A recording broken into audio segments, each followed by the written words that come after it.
अमेरिकी राष्ट्रपति Donald Trump के साथ जारी व्यापारिक खींचतान के बीच प्रधानमंत्री नरेंद्र मोदी ने एक ऐसा कदम उठाया है जिसे भारत के रणनीतिक मोर्चे पर बड़ा मास्टर स्ट्रोक कहा जा रहा है। रूस से कच्चे तेल की खरीद पर ट्रंप की चेतावनियों और भारी टैरिफ के जवाब में भारत ने अमेरिका को आर्थिक रूप से बड़ा झटका दे डाला है। राष्ट्रहित के आगे नहीं झुका भारत बीते कुछ समय से अमेरिका भारत पर दबाव बना रहा है कि वह रूस से सस्ता कच्चा तेल खरीदना बंद कर दे। ट्रंप प्रशासन ने धमकी दी कि अगर भारत ने रूस से तेल आयात जारी रखा तो उस पर 50% तक का आयात शुल्क टैरिफ लगाया जाएगा। इजरायल और हमास के बीच जंग जारी है। जंग के दौरान इजरायली सेना लगातार गाजा में हमले कर रही है। इस बीच इजरायल सरकार के सामने एक नया संकट आ गया है। इजरायल में बंधकों की रिहाई के लिए समझौते की मांग को लेकर प्रदर्शनकारियों का अभियान तेज हो गया है। हालात ऐसे बन गए हैं कि प्रदर्शन कर रहे लोगों को तितर-बितर करने के लिए पुलिस को पानी की बौछार छोड़नी पड़ी। साथ ही कुछ लोगों को गिरफ्तार भी किया गया है। एक उत्तर प्रदेश के गाजियाबाद जिले से एक ही रात में दो ऐसी घटनाएं सामने आईं जिनसे पुलिस विभाग में हड़कंप मच गया है। पहली घटना में ड्यूटी से लौट रही 25 वर्षीय महिला दरोगा की सड़क हादसे में जान चली गई, जबकि दूसरी घटना में एक सिपाही द्वारा धार्मिक भावनाएं आहत करने वाला वीडियो वायरल होने के बाद पुलिस की साख पर सवाल उठने लगे हैं। बिहार में आपराधिक घटनाओं को सिलसिला थमने के नाम नहीं ले रहा है। अपराधी आए दिन चोरी, लूट और गोलीबारी की घटना को अंजाम दे रहे हैं। इसी कड़ी में राजधानी पटना में बदमाशों ने घर में घुसकर 19 वर्षीय एक युवक की गोली मारकर हत्या कर दी। इस वारदात से पूरे इलाके में सनसनी फैल गई। जानकारी के अनुसार मामला गर्दनीबाग थाना क्षेत्र के सरिस्ताबाद मोड़ के पास का है। मृतक की पहचान राज कृष्ण के रूप में हुई है। झारखंड के लातेहार जिले में सोमवार सुबह एक आवासीय विद्यालय के छात्रावास के एक कमरे में आग लग गई।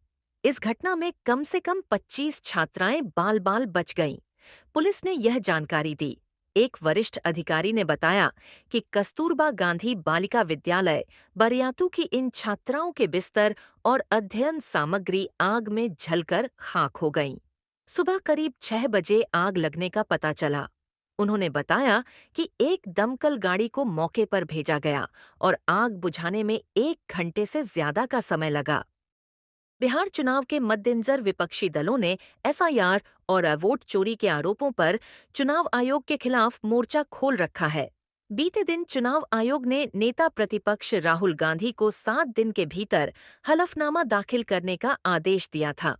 वहीं अब विपक्ष नया दांव चलते हुए मुख्य चुनाव आयुक्त सीईसी ज्ञानेश कुमार के खिलाफ महाभियोग प्रस्ताव लाने की तैयारी कर रहा है।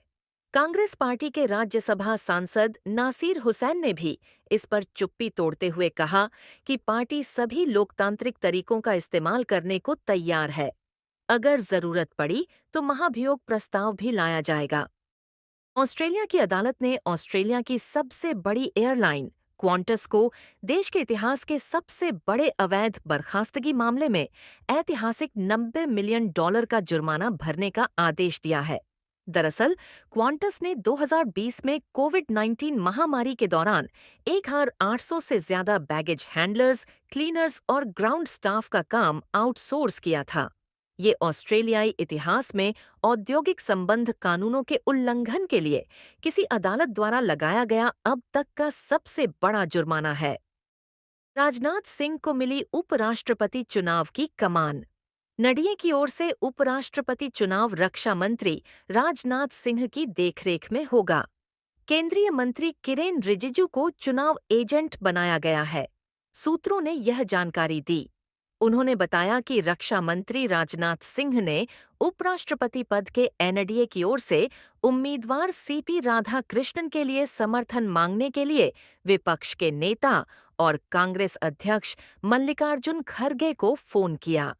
महाराष्ट्र के मौजूदा राज्यपाल सीपी राधाकृष्णन एनडीए के उपराष्ट्रपति उम्मीदवार होंगे। बीजेपी संसदीय बोर्ड की बैठक में इस पर मुहर लगी है। सीपी राधाकृष्णन तमिलनाडु के रहने वाले हैं। बीजेपी संसदीय बोर्ड की बैठक में गहन चर्चा के बाद उनके नाम पर फैसला लिया गया। इस बैठक में पीएम मोदी भी मौजूद थे। पीएम मोदी की मौजूदगी में राधा कृष्णन के नाम पर मुहर लगाई गई। जेपी नड्डा ने कहा कि बीजेपी संसदीय बोर्ड ने एनडीए के उपराष्ट्रपति पद के लिए नाम तय कर लिया है। हम सर्वसम्मति से उपराष्ट्रपति का नाम तय करना चाहते थे। उपराष्ट्रपति पद के लिए सीपी राधाकृष्णन हमारे उम्मीदवार होंगे। द्वारका एक्सप्रेसवे का दिल्ली सेक्शन न केवल स्थानीय यात्रियों के लिए सुविधा बढ़ाएगा, बल्कि मल्टी मॉडल कनेक्टिविटी के जरिए रेल, मेट्रो और बस सेवाओं को इंटीग्रेट करेगा। वहीं यूआर-2 दिल्ली के भीड़भाड़ वाले इलाकों में ट्रैफिक को कम करने में महत्वपूर्ण भूमिका निभाएगा। प्रधानमंत्री नरेंद्र मोदी रविवार को दिल्ली में 2 महत्वपूर्ण राष्ट्रीय राजमार्ग परियोजनाओं द्वारका एक्सप्रेसवे के दिल्ली खंड और अर्बन एक्सटेंशन रोड 2 यूआर-2 का उद्घाटन करेंगे। इन परियोजनाओं की कुल लागत लगभग 11,000 करोड़ रुपए है।